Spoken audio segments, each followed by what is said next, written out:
Assalamu alaikum. Na fata kowa lafiyan shi. Ya aka ji da jama'a. So, na ta receiving messages daga mutane.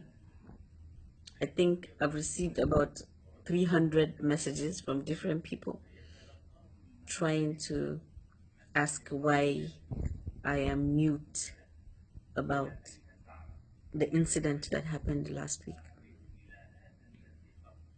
Well, I have just these few lines to say about that before I come back to the real reason why I'm doing this video today. I know both people very well, especially Mariam. We went to the same school. She's a friend, and I am so sad. I am so sad that this unfortunate thing happened to both of them. It's one of the saddest news I have ever received in my life.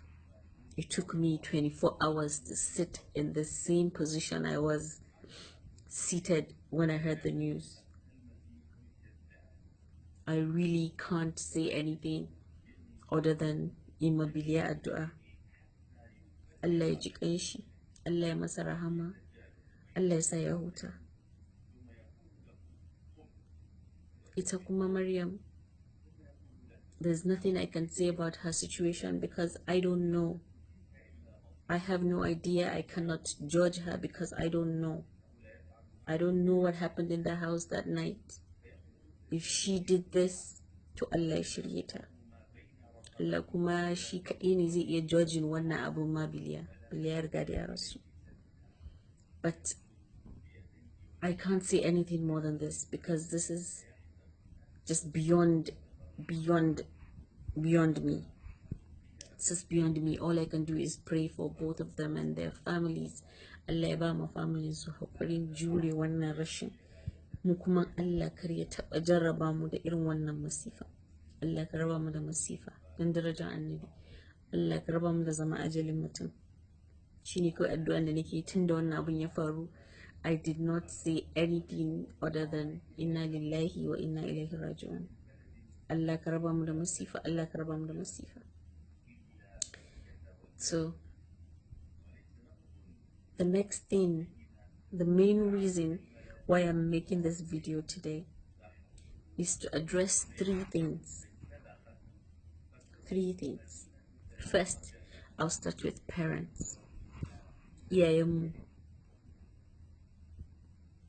Yes, babu iyaye nagari da za su so ɗansu ya zauna a gida bai da aure. To amma abinda nake so iyaye su gane shi, by the time yaro ya zo gida so ɗaya so biyu, yau an yi dambe, gobe an fasa wannan, jibi an yi wannan, it is their responsibility to know that these people, wa'annan yaran za su iya ji ma junansu ciwo. It doesn't matter wani irin so ne a tsakaninsu. Ya zama dole idan yaronka ya dawo gida so ɗaya so biyu, idan shi ya daki mijin ko mijin ne ya dake shi, ni to me, aure bai kamata ya zama haka ba. Aure is a union of happiness. Is that not what it's supposed to be? Yeah, you can't be happy every day. Ba mu ce kullum ana cikin murna ba. But in dai ni kam ina da yaro na da na shawuya na girmar da shi, both namiji ko na mace, na aurar da shi, na zo so ɗaya so biyu na ji sun yi faɗa har ya kai ga fasa kwalba, wallahi sai na raba auren. Sai dai su mutu.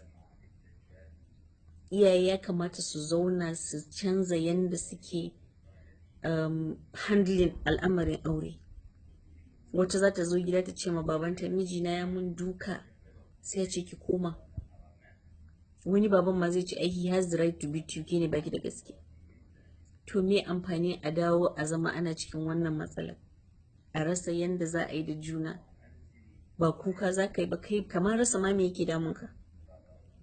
Iyaye muna roƙon ku don darajar annabi, ku cire tunanin wai za a magana ƴaƴanku a ce wai su ba su da aure a waje. Ku cire wannan tunanin, ku zauna ku yi tunani da logic da kuma me asalin addini ya ce game da namiji da zai daki matan shi ko macen za ta daki mijinta. Me Allah ya faɗa akan irin waɗannan abubuwan. Mu daina mixing religion da culture. Aure has nothing to do with culture. Aure is solely religion. So if we're going to judge marriage based on religion, then violence is not involved. We should work on that, our parents, we beg you. Secondly, I would like to talk to women directly. Mata, ni mace ne, na san how it feels.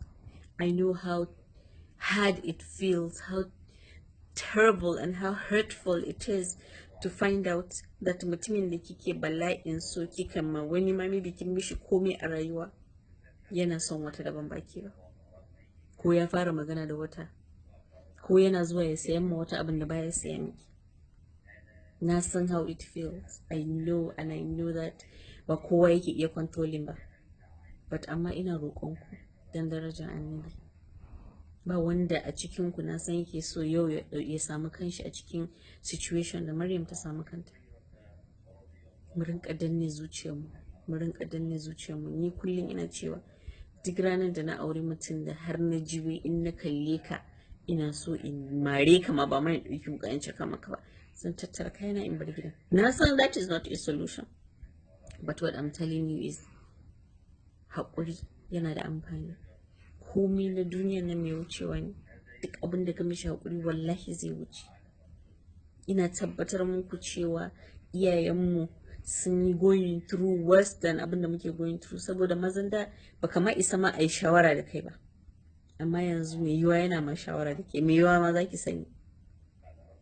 To haƙuri, danne zuciya, addu'a. Kullum kika tashi da safe kice Allah ka raba ni da masifa, Allah ka raba ni da masifa, Allah ka sa ni fi ƙarfin zuciyana.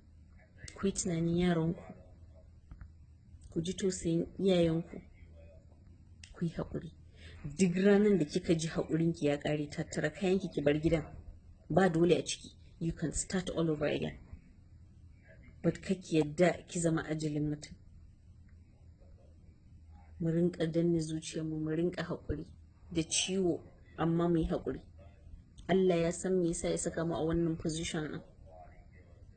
There's a reason why God created us like this and said we can handle it. But when you can't handle it, walk away. That's my advice.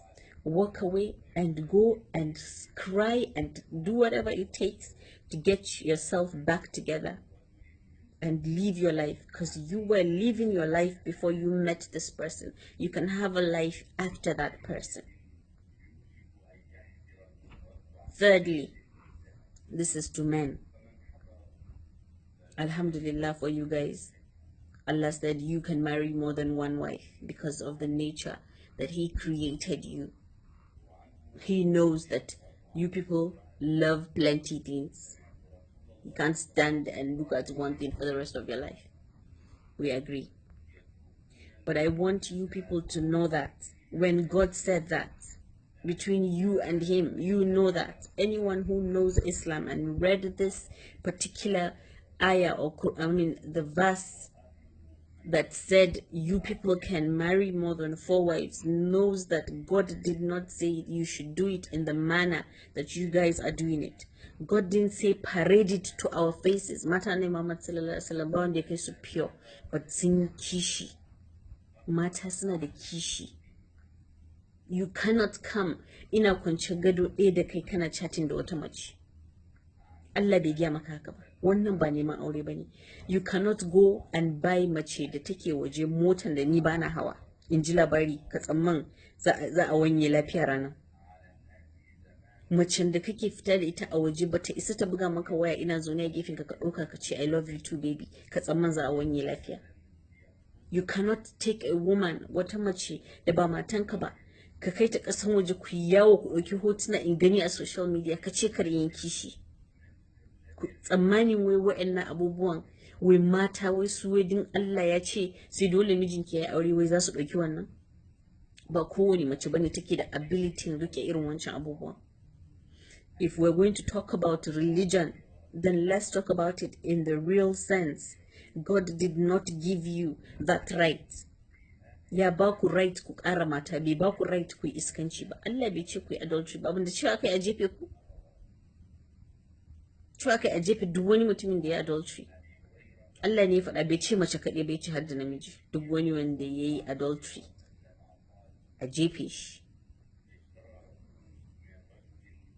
To jama'a, when we're talking about religion, let's not deviate to tradition.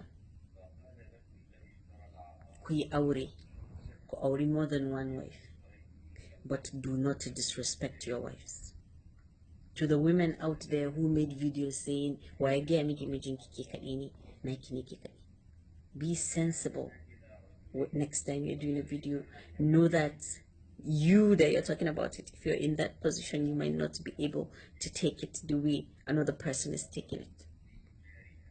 You're allowed to marry more than one wife, alhamdulillah, but do not bring it to the face of your wife. Do not disrespect your wife by doing that. That is all.